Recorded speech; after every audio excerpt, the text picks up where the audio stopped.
It doesn't really have a good reputation on World of Tanks PC, and now the infamous Chrysler K has made its way into World of Tanks Blitz as well. But is it OP?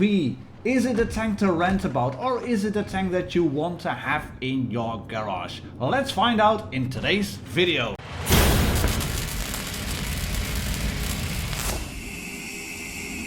Yes, welcome back ladies and gentlemen, tankers of Blitz Universe, to the channel. My name is Martindogger and we're looking at the Chrysler K here, resplendent in its Tomahawk camouflage, and it also carries the Vanguard attachment. Basically some things on the side with a flag.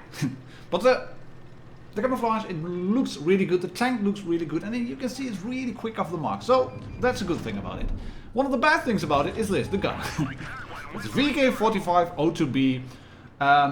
Ever so slightly angled, and even with APCR that's quite a bit of red and pinkish to look around. So let's get it out of the way with just 1 minute into the video. This tank is not OP. Buyer beware. If you're looking to buy a pay-to-win premium tank, this is not the one. Is it then a bad tank? No, not at all.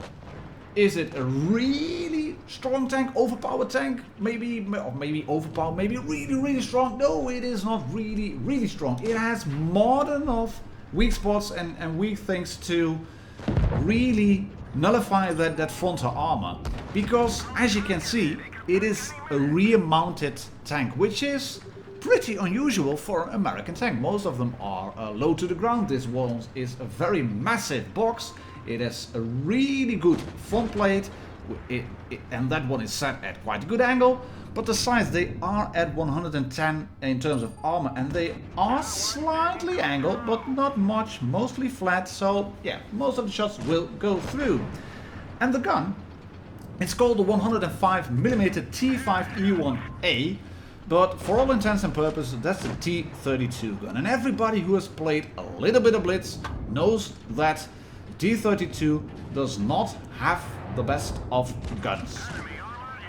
And when you do, with your gun, 310 on average per shot, then you can run into quite a bit of trouble at the tiers you will be facing, because you are a tier 8 premium tank. And when you face tier 8, you will find the likes of an E50 that can do 350 per shot and have a really good armor profile as well, but a higher rate of fire and far better penetration. You will find T34s that have a really big gun, so they can hurt you as well. And if you overextend like I'm doing here because I'm a Muppet, then you will get shot. Nevertheless, I'm swapping to APCR here. It isn't really needed on the back of a T34 or on the back of an E50, but I wanted to penetrate that shot because I knew what was going to happen here. And I've been putting the tank through its paces. This is a, yeah, let's call it the Klaus way, a no bullshit review. There's no ace in it because I didn't manage to ace it. But take a look at that. That's the VK with APCR. That's quite a lot of red. I'm gonna switch into sniper mode as well. With the APCR, I can shoot a cupola, no problem whatsoever. But then my damage per shot drops, and it goes from 310 all the way down to 260 average. And 260 average is not a lot when you're facing the guns of a VK45 O2B. And luckily I get some help from a T54, and he can clear a tank, and I can then shoot the T34-3 and bounce a shot in return, and then the bossing misses. So I'm gonna do what this tank does best.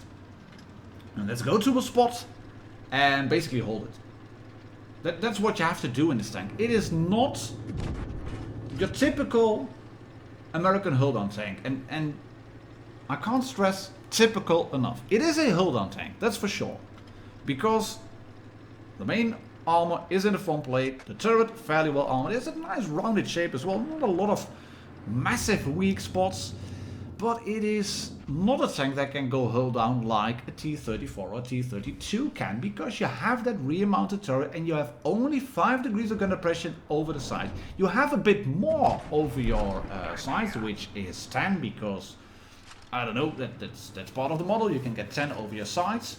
And if you then can hide the hull behind walls and bushes, etc., you can do a lot of good. But look at the tank go over here. 40 kilometers per hour, easy. It's easily done. You can get to the spots where you need to be very quickly. So you have to let go of the side scraping gameplay that a VK 100 OMP would give you. You have to let go of the hold down gameplay that a T32 or a T34 would give you. And you have to kind of find a mixture between the quick driving around of the IS series, the side scraping of German tanks, and the hull down capabilities of American tanks. And then you get the Chrysler K. Do I like to drive this tank? Yes. I think it is a refreshing drive. It's not like any tank I have currently in the garage. So yes, in that regard, I like to play it. And it does come in two bundles. 15k bundle for the tank and 70k bundle for the tank with equipment fully unlocked. So that is a bit pricey, but it is a fun tank to drive. Let's quickly compare the Chrysler K to some of the comparable tanks and then some of the usual tanks you will see driving around at this tier as a premium. I've used the AMX, the Chiefs and the Loewe because they have the same alpha damage, more or less per shot. The Chiefs, of course, having it a bit lower, but that has a higher rate of fire. But the AMX and the Loewe, they both have 310 alpha per shot, and you can see they have far better penetration, they have far better DPM. So in that regard, this tank, it is not based around the DPM. It is not based around the big hits either. It has less alpha per shot than a Glacier or WZ, a T34, an IS-5 or an M6A2 E1 Exp.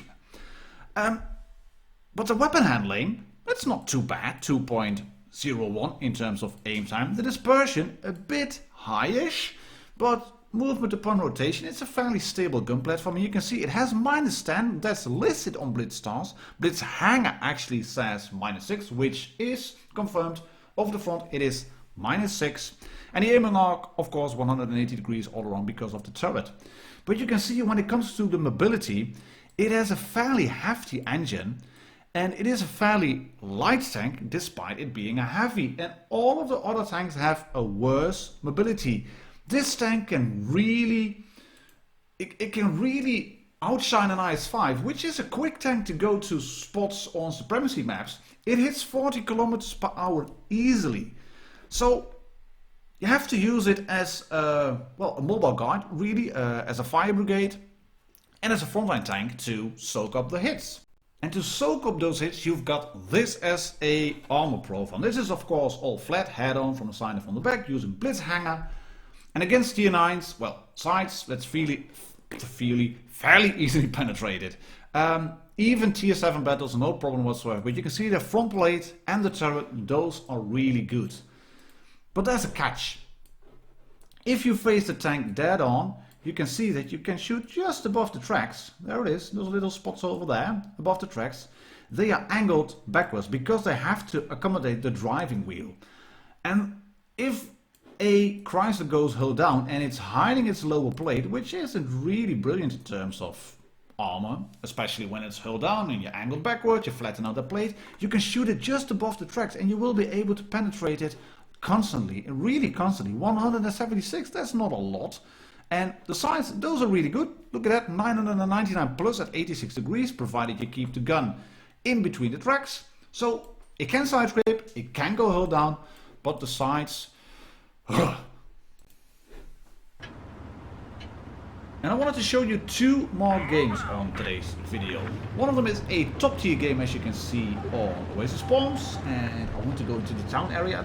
I went into the A cap before in that area, but the Chrysler, it is fairly high, and that means you get spotted quite quickly. And tanks with good gun depression can use that to their advantage to shoot you.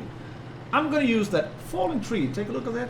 There it is. I'm going to use a falling tree. I know there's a tank coming my way. Side scraping out already. Hello, IS. I can shoot you. I move forward and I bounce a return shot. And I angle my tank correctly. Side scraping again. Making it hard for them to shoot my lower plate.